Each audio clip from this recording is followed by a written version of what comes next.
no.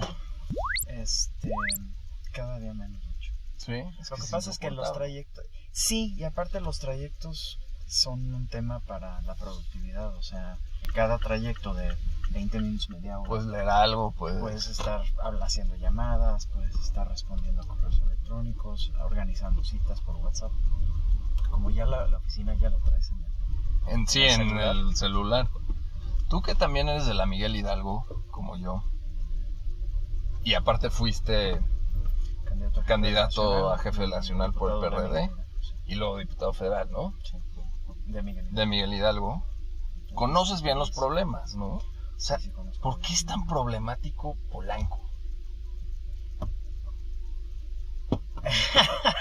O sea, en términos de tráfico, no, nada más la cuestión política, pero, o sea, los chilangos todavía insistimos en vivir y trabajar en diferentes lados. O sea, la vocación de Polanco es ser un lugar autosuficiente en términos de que la gente que viva en Polanco, trabaje en Polanco y se esparza en Polanco. Desde mi primera campaña, y eso fue hace 13 años, y yo ya decía que las empresas que pudieran comprobar que sus empleados vivieran en la zona deberían de recibir una condonación en términos de impuestos, porque esas personas no están utilizando los recursos de la ciudad al trasladarse. Oye, y aprovechando que eres autoridad en el tema, por lo menos para mí, ¿qué opinas de Arne y sus actividades periscopiadoras? Arne fue el jefe delegacional saliente cuando yo te competí, lanzaste en el 2003.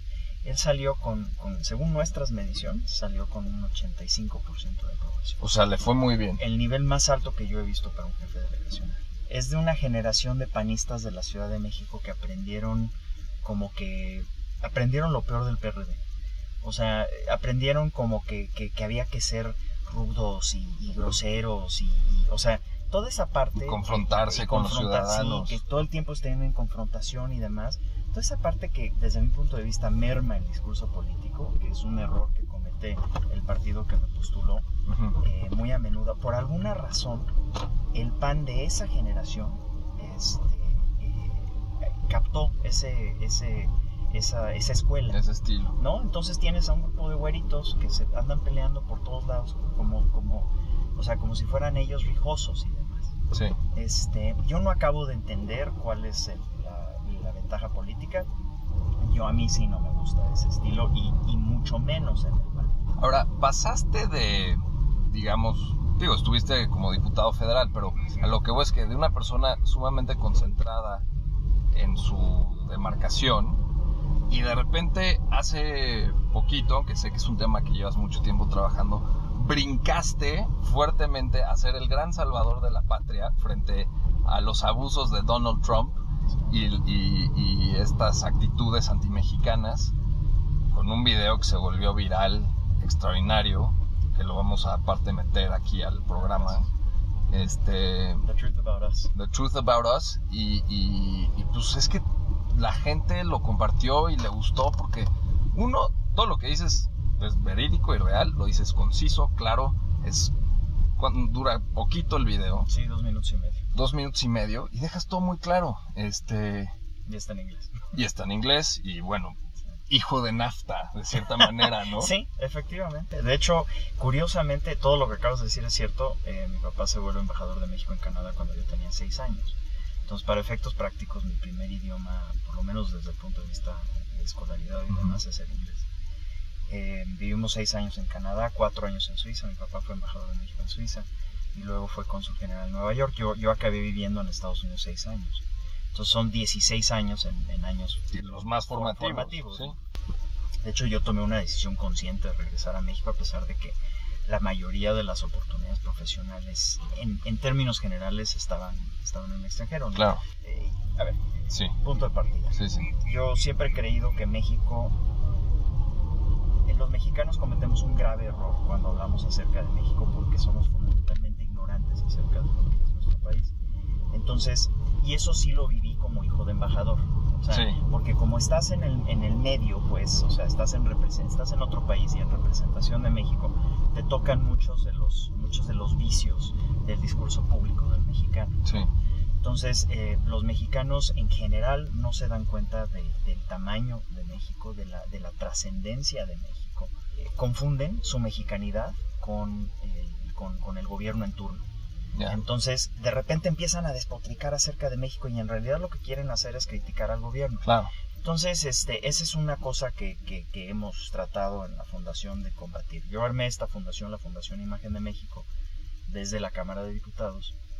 Lo hice como esfuerzo personal, pero hice un foro ahí en la Cámara en donde me traje a 100 liderazgos relacionados con el tema de la proyección de la imagen de México, tanto hacia adentro como hacia afuera, Sí. desde secretarios de Estado hasta empresarios, hasta gente de artistas y ya sabes, de todo, ¿no? De todo. Nos puse a trabajar, sacamos finalmente una narrativa para el país. Entonces, esa narrativa que la hicimos totalmente profesionalmente, una empresa que donó sus esfuerzos, una empresa que se llama Lexi, la verdad, increíble esfuerzo, aglutinó todo ese trabajo y sacamos finalmente una narrativa para el país. México es un país grande y diverso, líder en cultura, comercio, talento y hospitalidad. Es una potencia media, democrática, estratégicamente ubicada, cuyos principales desafíos son el desarrollo económico incluyente y la consolidación del Estado de Derecho. Una de las cosas que percibes en eso es que son desafíos, Claro. no son actas de defunción. Perdón, bache. Ya. Qué raro. Perdón. Entonces son desafíos, no son actas de defunción. Claro. Somos muy dados en México a descalificar, que es Sí. otro vicio que traemos en el discurso. Entonces, me he dedicado a recoger eso, o sea, ya estaba haciendo esto cuando de repente surge un candidato con tintes autoritarios, o sea, que se parece más a un aspirante a dictador en un país tercermundista Claro. que a ser candidato para la presidencia de Estados Unidos. Exacto.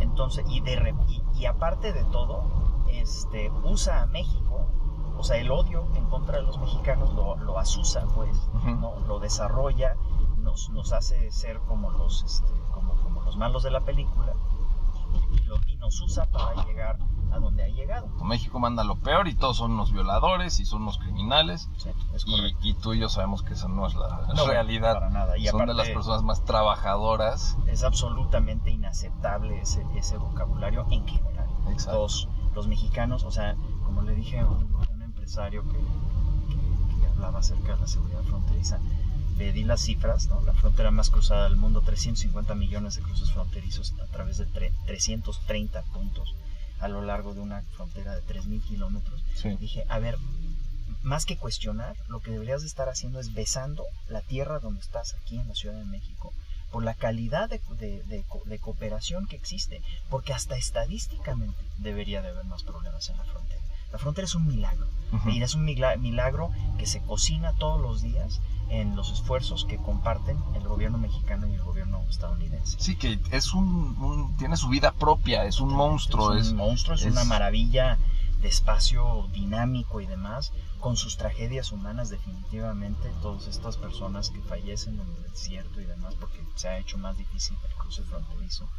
Pero es increíble lo que pasa en la frontera en términos de beneficio para los dos países. De hecho, una de las cifras que la gente, la verdad, no se la sabe. Algunas personas saben que son 35 millones de mexicanos y mexicoamericanos en Estados Unidos, pero no se han puesto a hacer el cálculo acerca de que 80% de esos 35 millones de mexicanos y mexicoamericanos son o ciudadanos estadounidenses, que es la mayoría de hecho, o inmigrantes documentados. Claro. Y no agarrar a todos los mexicanos como si fueran todos indocumentados, que es un grave error, porque si haces eso, entonces pierdes toda la influencia real que tienen los mexicoamericanos, claro. Aquellos que tienen ya sea la doble nacionalidad o aquellos que ya son nacidos en Estados Unidos y que son únicamente estadounidenses. Se supone que ya el gobierno federal va a implementar una estrategia de mejorar la imagen de México, principalmente en Estados Unidos. Yo no veo una estrategia real.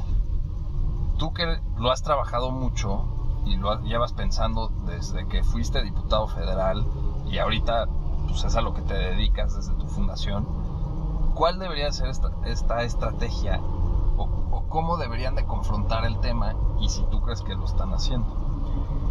Yo creo que hay gente muy inteligente dentro del aparato gubernamental, y creo que hay gente muy experimentada. Creo que el nuevo embajador Carlos Sada es una persona muy efectiva. Creo que también hay un problema. El problema del gobierno federal es que todavía no acaba de dimensionar cuál es su papel. Tienen tanto temor a lo que le llaman ellos incidir o impactar las elecciones en Estados Unidos, que muchas veces rehuyen su responsabilidad de comunicar lo que está realmente sucediendo. Aparte de eso, tienes el hecho de que son específicamente del PRI. Entonces el PRI trae una beta interna muy fuerte, muy marcada.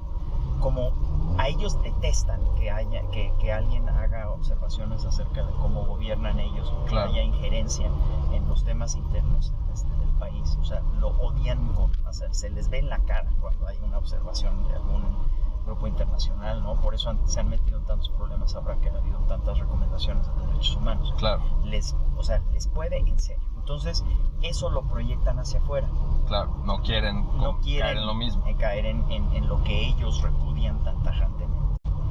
Tú tienes una obligación como gobierno y de hecho como sociedad civil de hablar acerca de lo que es México, de representar a México lo que es. O sea, muy directamente, México es el país más importante para Estados Unidos. Eso es una realidad. O sea, por cualquier medición económica, social, demográfica, cultural, lo que tú quieras, no hay un país que tiene tanto impacto en la vida de los estadounidenses como México. Sí. Dos, la prosperidad y la seguridad nacional de Estados Unidos dependen directamente de un México cooperativo y estable. México es un país con el cual no te metes. O sea, y ser muy tajante en eso, porque tú no te puedes meter con México por muchas diferentes razones, empezando por el hecho de que si tú fueras a agredir a México suficiente, corres el riesgo de que se desestabilice. Y un México inestable es la pesadilla, o sea, la pesadilla del Pentágono, la pesadilla de todo el aparato de seguridad nacional de Estados Unidos. Es un México inestable. Me invitaron los republicanos a las primarias de New Hampshire. Tuve 15 entrevistas con gente de la más conservadora. Y yo les dije muy claramente, a ver, yo estoy hablando desde el punto de vista de México, pero estoy hablando queriendo mucho a Estados Unidos, que es un país que quiero mucho. Claro. Aparte, a diferencia de Donald Trump, yo quiero Estados Unidos. Sí. No nada más la parte que se parece a mí. Yo sí valoro lo que ese país representa realmente en su corazón. Y Estados Unidos no es Donald Trump. Y de hecho, el menos americano dentro de toda esta plática, dentro de toda esta discusión, dentro de todo este debate, es Donald Trump. Uno de los errores que cometemos es ser desunidos. O sea, la incapacidad del mexicano de hacer equipo es legendaria, increíble, de hecho. Sí. O sea, literalmente para mí, increíble, es decir, imposible de creer, ¿no? Entonces, por eso yo festejo y celebro, pues, el actuar de organizaciones como la Asociación de Empresarios Mexicanos, como la AEM, precisamente porque allá en particular, pero también aquí, tenemos que hacer equipo. Claro. Entonces, ese hacer equipo es parte de lo que nos motiva y pues bueno, ahí andamos. Pues bueno, pues muchísimas gracias. Gracias a ti, mi querido Sebastián, gracias por el ride. No, hombre, con muchísimo gusto. Estamos entonces nos vemos pronto.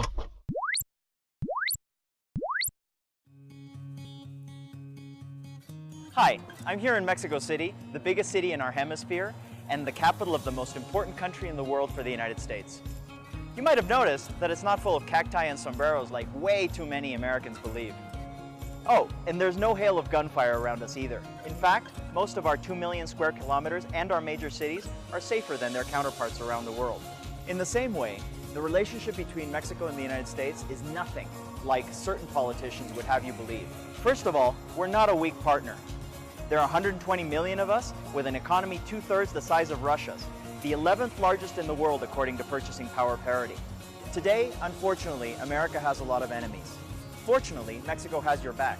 Did you know that if you come from a country that is hostile to the United States, it's almost impossible to get a visa to enter Mexico? That's one reason our shared border is safe. 350 million border crossings through 330 ports of entry, That's amazing. American homeland security and prosperity directly depend on a stable and cooperative Mexico. That's not a friend you want to lose. Which brings me to my next point. We're also your most important business partner. While politicians who should know better get you all riled up about trade with Mexico, back in the real world, 14 million American jobs directly depend on NAFTA. Oh, and all those Mexican imports that protectionists love to hate, it turns out that fully 40 cents of every dollar you buy from Mexico is American content. The figure for China, 4 pennies. We make stuff together, which means that we help America stay competitive. And now you're chanting Mexico at rallies, and not in a good way. I mean, a wall? Really? Didn't Ronald Reagan show that walls were downright un-American? The wall gets really silly, really fast. What we really need is to strengthen Mexico's economy and institutions. Already, there are 1 million less Mexican immigrants in the United States than there were 3 years ago. Lastly, stop harassing those nice Mexicans up the street. There are 35 million Mexicans and Mexican Americans in the US. That's equivalent to the entire population of Canada. 80% of those are either legal residents or American citizens, not undocumented immigrants. Bottom line, we've got everything to lose when we could easily win-win. Come home, have a Corona, and let's prosper together. We certainly can't do it apart.